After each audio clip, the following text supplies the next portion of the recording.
Masih di Sapa Indonesia Malam bersama saya Friska Clarissa. Presiden Prabowo Subianto meminta masyarakat menyuarakan pendapat tanpa bertindak anarkistis.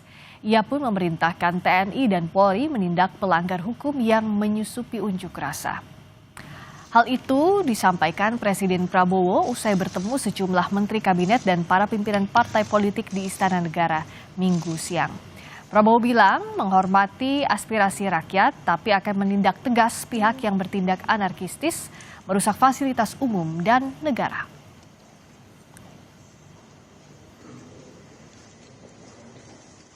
Penyampaian aspirasi bisa dilakukan secara damai. Namun, jika dalam pelaksanaannya terdapat kegiatan-kegiatan yang bersifat anarkis, destabilisasi negara, merusak atau membakar fasilitas umum, sampai adanya korban jiwa,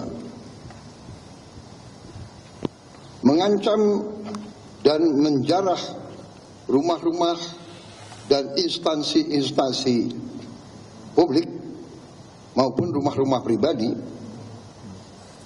hal itu merupakan pelanggaran hukum dan negara wajib hadir dan melindungi rakyatnya.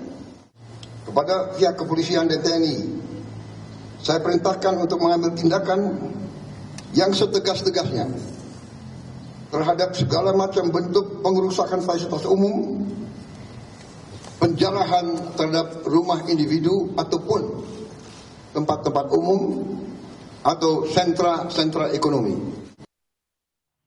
Sehari setelahnya, Presiden Prabowo mengundang sejumlah tokoh lintas agama di Istana Negara Senin malam. Sejumlah tokoh menyampaikan sejumlah pandangan, salah satunya meminta aparat keamanan menjaga ketertiban tanpa tindakan represif, serta menindak tegas aksi anarkistis.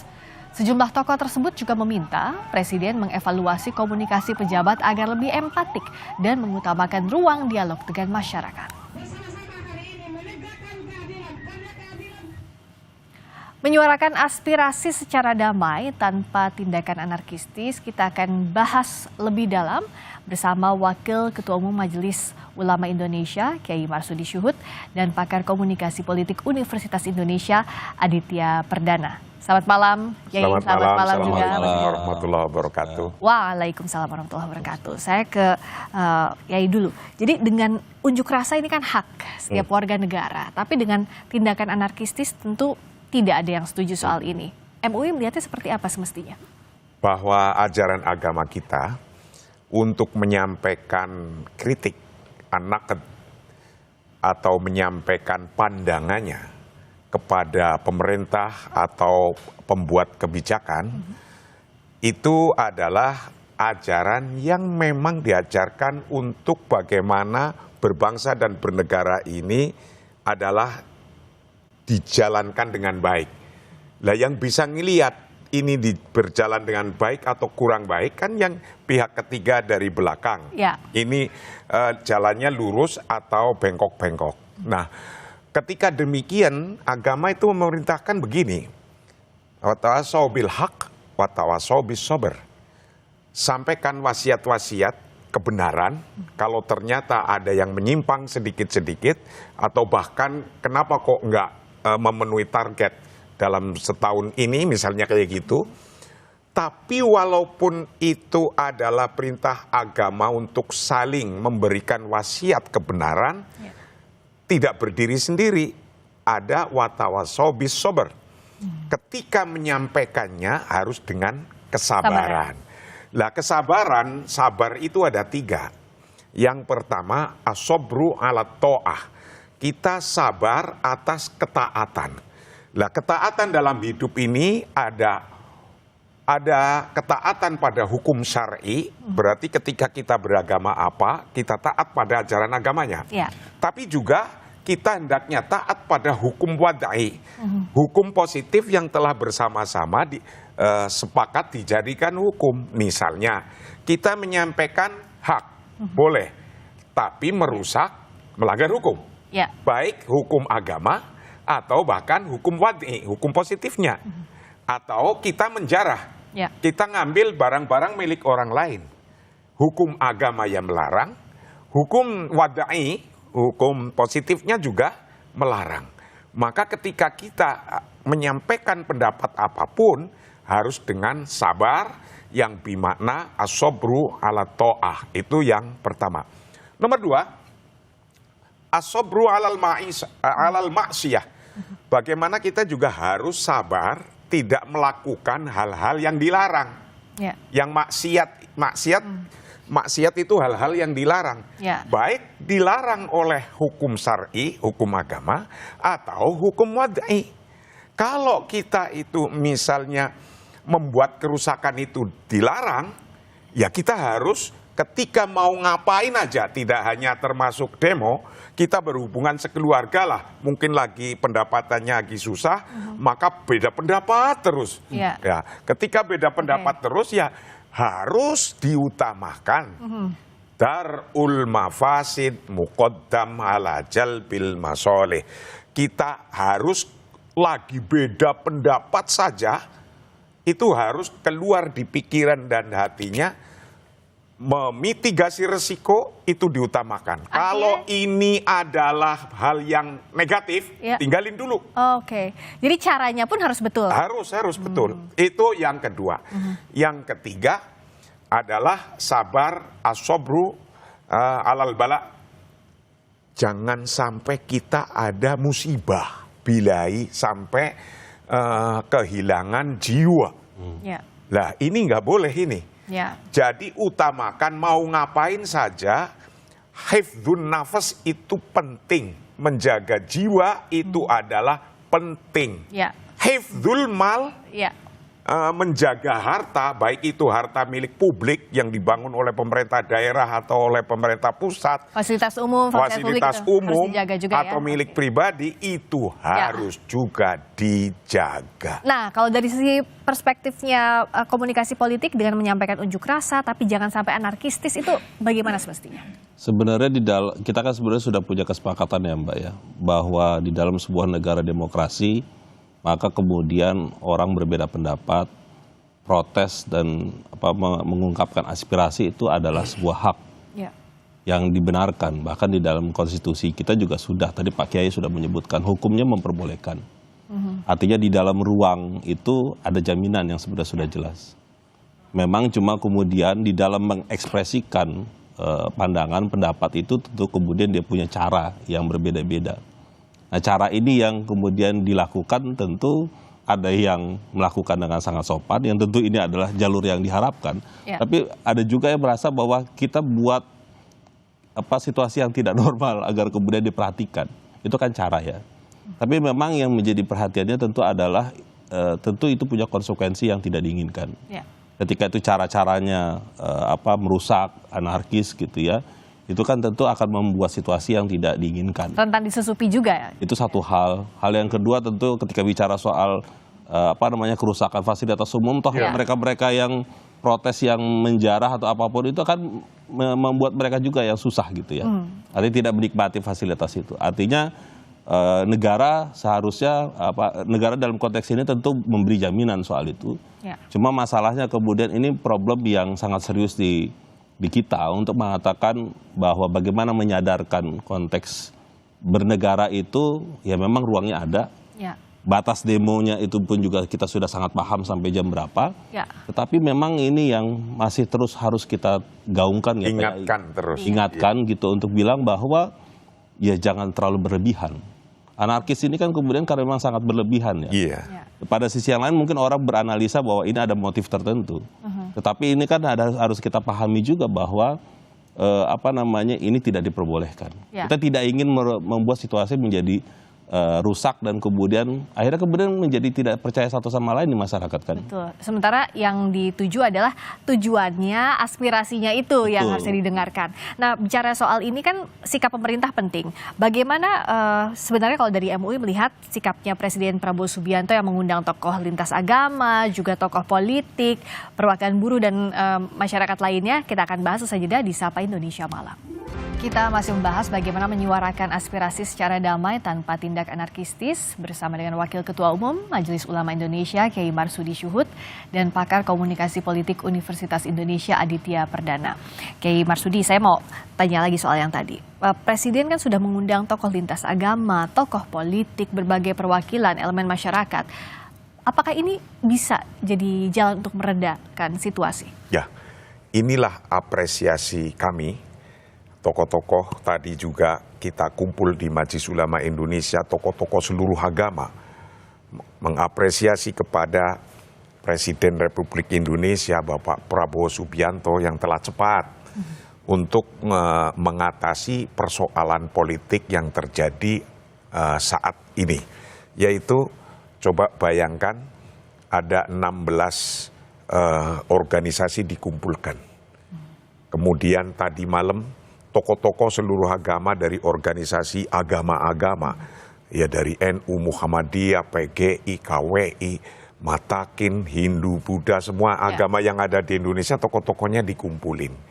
Ini sesungguhnya yang tidak dipunyai oleh negara lain. Di Indonesia punya organisasi-organisasi yang independen, yang berbeda, walaupun di sisi lain umatnya itu melakukan unjuk rasa, menyampaikan pendapatnya, dan ternyata sampai ada korban.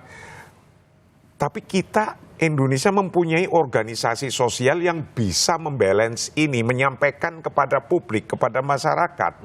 Kalau di luar negeri nggak punya, bisa langsung caos terus. Di Indonesia, alhamdulillah. Dan para tokoh-tokohnya appreciate dan mau melaksanakan. Baru semalam ketemu di istana, tadi siang jam 12 langsung kumpul lagi. Dan pertemuan itu di Majelis Ulama Indonesia, ketemu semua menghimbau bareng-bareng. Ayolah, membangun ini butuh ketenangan. Membangun bangsa ini butuh kenyamanan. Jangan sampai mau menyampaikan apa saja harus taat hukum. Karena dasarnya adaulah takni an-nidham, wala adaulah takni al-fawdo. Bernegara berbangsa itu harus taat hukum. Ikutin hukum. Kalau nggak taat hukum, nggak ngikutin hukum, pasti kocar-kacir negara itu. Terbukti 2 hari nggak ada hukum kan kemarin. Kocar-kacir. Jangan sampai itu terjadi lagi atau lebih besar lagi efeknya. Nah, kalau respon cepat ini bisakah diapresiasi yang dilakukan oleh Presiden Prabowo? Ya, saya pikir itu langkah yang tepat ya, Pak Presiden melakukan hal tersebut ya. Karena memang tentu ini harus ditangani dengan sangat serius dan dengan langkah yang tentu cepat gitu ya. Karena situasinya kalau misalkan ini eskalasinya semakin menyebar dan meluas gitu ya, maka itu sulit sekali untuk ditangani. Para tokoh agama, ormas keagamaan itu mereka punya jejaring yang sangat kuat sampai bawah ya. Sampai sehingga itu memang sangat dibutuhkan, terutama ketika di level desa, kampung dan segala macam, itu perlu untuk disampaikan apa yang terjadi gerangan dan kemudian bagaimana kita bisa menjaga itu agar tidak semakin melebar dan membuat kita situasi yang tidak baik gitu ya. Jadi itu sebuah langkah yang baik, Mbak, menurut saya, dan perlu diapresiasi soal itu. Tetapi memang pada titik yang lain juga kita harus memahami bahwa situasi yang diinginkan oleh publik, masyarakat yang melakukan demonstrasi, itu kan tuntutannya memang ke pemerintah. Nah, disitulah menurut saya pemerintah juga harus terbuka. Pemerintah harus bisa bukan hanya berdialog dengan kelompok agama, partai politik, organisasi yang buruh lain gitu ya, buruh dan sebagainya. Tetapi menurut saya juga perlu untuk ditunggu langkah-langkah yang next-nya itu dilakukan. Karena itu yang sekarang sedang dilihat gitu ya oleh masyarakat kita, apa yang kemudian pemerintah bisa lakukan dan kemudian dikomunikasikan lagi kepada masyarakat agar kemudian kita paham batasannya apa, sejauh mana sudah dilakukan dan kelemahannya itu sudah sejauh mana, sehingga kemudian nanti kita bisa sama-sama menilai. Jadi dialog itu kan jembatan untuk kegundahan ada di publik, tapi tindak lanjutnya itulah yang ditunggu sebenarnya ya, Mas Adit. Iya, memang dalam konteks demonstrasi itu masyarakat marah, gundah, kecewa dan segala macam. Ya mungkin kita bisa paham dalam situasi hari ini masyarakat kecewa dengan perilaku elit, perilaku politisi gitu ya. yang memang tidak punya empati terhadap situasi hari ini, susah dan sebagainya. Tapi pada sisi yang lain juga kita bisa melihat bahwa ini harus diatasi bagaimana caranya oleh negara. Pemerintah dalam konteks ini betul itu ada di yang terdepan, tapi pada sisi yang lain itu sudah nggak cukup gitu ya. Hari ini kita tidak hanya yang tadi Pak Kiai bilang, bukan hanya kumpul gitu, tapi apa langkah-langkah selanjutnya. Nah, langkah konkret ini harus dilakukan pemerintah dong. Ya, betul. Dan saya pun setelah sudah ini Presiden dengan cepat yang melakukan ini, kita masyarakat juga nyambutnya seperti tadi. Dan kita juga jika sudah mengande-ande, jika ini nanti masih membutuhkan misalnya kami Majelis Ulama Indonesia yang di dalamnya itu ada 87 organisasi di dalam MUI ini, rata-rata kan kalau organisasi kemahasiswaan juga ngikut pada bapak organisasinya. Mau yang Katolik ya punya organisasi kemahasiswaan, mau PGI juga punya, NU Muhammadiyah juga punya. Ini jika pun dibutuhkan kita untuk mengumpulkan dialog, diskusi kira-kira yang krusial apa sih yang harus didahulukan. Insya Allah kita juga para tokoh-tokoh agama ini siap untuk duduk bersama dengan mahasiswa sekalipun atau dengan kelompok masyarakat sosial manapun sampai ojol mau diskusi bareng, insya Allah kita siap. Karena apa? Bangsa ini butuh bersatu untuk membangun. Itu ketika ekonomi lagi mungkin kurang baik, kalau kita ditambahin dengan bertengkar, berantem kayak di keluarga itu, berantem terus sampai penggorengan terbang itu. Jangan sampai. Ya kan? Itu kan kalau kita lebih baik kalau kita nyaman, enak, kepenak, terus kemudian ketawa bareng, minum kopi bareng itu. Nah ini jangan sampai juga yang harus dihindari sekarang adalah ancaman hoax misalnya yang ada di media sosial. Kita kan sangat ramai sekali di media sosial, kita nggak tahu mana informasi yang benar, mana yang enggak, mana yang memprovokasi, mana yang tidak. Nah gimana Mas Adit? Problemnya kan situasi demonstrasi ini kan karena memang ada perilaku yang tadi saya sebut ya. Yang memang masyarakat kita mau itu yang di bawah ataupun yang di atas gitu ya, dengan sosial media itu melakukan flexing, menunjukkan dirinya, sombong pamer bahasa itu ya, punya ini punya itu, rumah harga sekian, di dalamnya ada ini dan segala macam. Ya memang itu ekses dari dunia digital dan juga sosial media. Tapi pada sisi yang lain ketika itu dinikmati oleh yang melihat, para netizen gitu ya, yang hari ini semakin kritis Pak Kiai, itu kan kemudian jadi sebuah bumerang Mbak. Ketika misalkan yang memamerkan itu adalah para pejabat publik, dan dia dengan bangga untuk menyampaikan itu dan ataupun mungkin berkata sesuatu yang melecehkan ataupun merendahkan banyak orang, sehingga itu yang kemudian jadi proses belajar kita gitu ya, bahwa hari ini tidak semudah yang kita bayangkan gitu ya, bahwa ketika berkata atau menyampaikan sesuatu itu harus hati-hati. Ini yang menurut saya juga sangat serius ya Mbak ya. Penyebabnya itu kan kita tahu di sana. Tapi pada sisi yang lain penyebabnya itu. Itu pemantik sih ya. Pemantiknya di situ. Cuma masalahnya pada sisi yang lain juga yang harus diselesaikan adalah penyebar luasan isu-isu yang disampaikan oleh para influencer ataupun para demonstran itu juga menyebarnya di situ juga. Kekecewaan soal di DPR perilakunya itu, pembahasan legislatif yang nggak tuntas, ini itu dan segala macam. Nah itu menurut saya juga perlu direspon. Dan kemudian banyak orang menganggap ini gimana. Nah artinya dengan kondisi yang sangat cepat ini Pak Kiai, ini kita PR memang sangat serius gitu ya. Kalau dari MUI gimana untuk yang terpenting malah ke depan setelah terjadi semacam ini, itu dalam ajaran agama kita itu menyampaikan yambari li sultani ayastamia ila syakawa ar-ra'yah. Pembuat kebijakan harus mampu mendengarkan.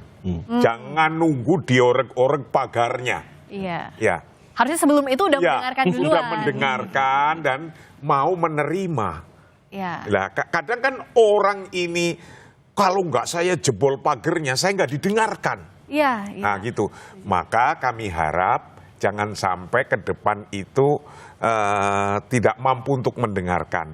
Dengarkan kalau bisa setiap ada yang mau menyampaikan pendapat, ngasih surat dulu ke dalam, ada saya bawa 100 atau 200 orang, diterima, menyampaikan apa, ada ruangan, nah mungkin ini dipikirkan ke depan begitu. Iya. Itu nomor 1. Nomor 2, wa yatafaqqada ahwalahum. DPR atau yang membuat kebijakan itu harus ngecek kebenaran kondisi masyarakatnya itu lagi kayak apa. Iya. Ini kan persoalannya kemarin kondisinya lagi kurang baik-baik saja. Loh kok tapi dilihat di sana ada orang foya-foya. Iya. Itu. Kayak di Menara Gading ya. Itu, iya di jauh sini sekali. lagi nggak karu-karuan Iya. ekonominya. Kesenjangannya terasa sekali lah. Nomor 3, waya malah bimuqtadul adli. Harus mampu melakukan sesuai dengan titik keadilan. Lah ini, Ya. yang paling berat kan sesuai dengan titik keadilannya. Orang hidup di garis kemiskinan, nyari pekerjaan lagi susah, Ya. kemudian hanya di flexing saja, mobilnya bagus-bagus di sini begini, itu pikirannya udah aneh. Betul. Itu. Loh Nah, kok bisa gitu. Iya. Itu uang saya atau bukan? Saya tambah sedikit soal hoax ya. Iya. Problemnya kemudian ketika taruhlah salah bicara, Iya. salah menampilkan sesuatu gitu. Artinya kemudian disitulah ruang digital yang memungkinkan hoax itu bisa terjadi. Kan dipelintirnya berita, dipelintirnya gambar dengan AI segala macam, itu kan sangat mudah. Iya. Nah itu yang kemudian kehati-hatian itu sebagai pejabat publik itu menjadi peringkat. Termasuk harus empatik ya. Jadi Betul, soal harus, empati iya, juga penting sekali. menempatkan empati di atas pernyataan-pernyataan yang akan Betul, disampaikan dengan betul. kondisinya. Toh kan wakilnya masyarakat, harusnya begitu. Nah itu yang kemudian orang kan bertanya, Anda itu wakil rakyat ya? Wakilku loh. Sensitif nggak sama saya? Iya. Empati nggak dengan apa yang sedang kami alami hari ini gitu ya? Jangan sampai nir empati ini akhirnya menimbulkan kemarahan publik seperti yang Yai tadi katakan ya. Kok kalau misalnya nggak dihoyak-hoyak dulu pagernya, nggak didengerin. Nggak didengerin gitu. Maka yang inilah menjadi pelajaran kita. Iya. Menjadi pengingat kita ke depan jangan sampai demikian untuk menjadi bangsa yang modern, bangsa yang mutamadin, bangsa yang beradab. Syukur-syukur setiap DPRD itu ada ruangan khusus yang bisa untuk menerima yang bermartabat, jangan harus ngorek-ngorek pagernya. Ya, nanti kalau mau menyampaikan pendapat bikin surat dan di situ udah disiapkan tempatnya, ada kopinya, ada susunya. Wah kan enak. Terus baris itu DPR-nya ada apa kita dengarkan. Iya. Nah mungkin ini ke depan Nah, harapannya. Nah, dan bagaimana pula pemerintah dan penegak hukum harus menghadapi situasi ini untuk menjaga persatuan di Ya. kondisi seperti ini. Dan memang basicnya harus kita melaksanakan hukum itu tuntutan utama yang sudah ada di Republik ini. Ya. Jangan sampai kita melanggar hukum lah itunya. Ya. Kalau nanti dalam demonstrasi yang seperti kemarin-kemarin itu kan sesungguhnya sudah mulai tertata nih. Ya. Anak HMI punya barisan sendiri, PMII punya barisan sendiri, Ya. atau yang ini punya barisan sendiri. Kalau itu tertata nanti ada penyusup baru misalnya, Ya. yang mungkin tidak sesungguhnya kelihatan bukan komunitas kita, itulah kita harus segera waspada ke Ya. depannya. Karena yang semacam ini sangat mudah disusupin. Betul. Maka kalau biar tidak disusupin, tadi yang saya sampaikan, Ya. adakan ruangan, sampaikan 1000 orang datang, Ya. tapi juga dengan martabat, pakai surat dulu, jejer di depannya yang menjelaskan DPR-nya. Iya. Dan Sebenarnya sekarang yang ditunggu itu adalah soal penegakan hukum ya. Ya. Betul memang kemarin ada korban almarhum Afan gitu ya, ataupun juga mahasiswa di Jogja dan segala macam. Itu yang menurut saya penting untuk ditunjukkan kepada publik, itu harus dituntaskan setuntasnya. Dibuat terbuka, dibuat untuk kemudian prosesnya itu diyakini bahwa yang bersalah itu dihukum setimpal gitu ya. Nah, itu yang sebenarnya ditunggu. Nah, yang berikutnya tentu memang harus ada perbaikan yang konkret juga gitu ya. Betul. Dari aparat, bukan hanya yang pelaku tetapi juga mungkin pimpinannya atau mungkin juga siapapun yang memang berada di sana gitu ya. Ya. Jadi itu yang menurut saya yang serius gitu ya. Iya. Karena memang hari ini tidak cukup hanya kemudian orang akan bertanya kan sudah minta maaf gitu ya. Iya, nggak Tapi cukup. nggak cukup gitu Iya. ya. Karena damage effect-nya udah terlalu Betul, besar. sudah sangat Terlalu luas besar. gitu ya. Jadi harus hari ini semuanya menunggu langkah konkretnya apa. Ya. Termasuk soal hukumnya. Ya, singkat saja ya, jadi ini harus dilakukan secara segera ya. untuk penegakan hukum, Ya. Dan pemerintah kan seperti Ya. tadi anjuran Presiden Ya. Prabowo, lakukan dan ikuti dengan hukum Baik. yang berlaku. Ya. Artinya yang semua sudah terjadi itu tidak bisa orang lari dari hukum yang sudah Jadi ada. tanggung jawabnya harus Tanggung sesuai. jawabnya Oke. juga ada. Penegakan hukumnya harus baik, lalu juga tindak lanjut dari pemerintah juga harus nyata agar persatuan bisa segera diwujudkan ya. Kondisi ini semakin membaik ke depannya. Terima kasih Insya Allah. Marsudius. Baik. Terima Terima kasih kasih. juga Mas Aditya Perdana sudah hadir di Sapa Indonesia Malam. Wassalamualaikum warahmatullahi wabarakatuh. Waalaikumsalam.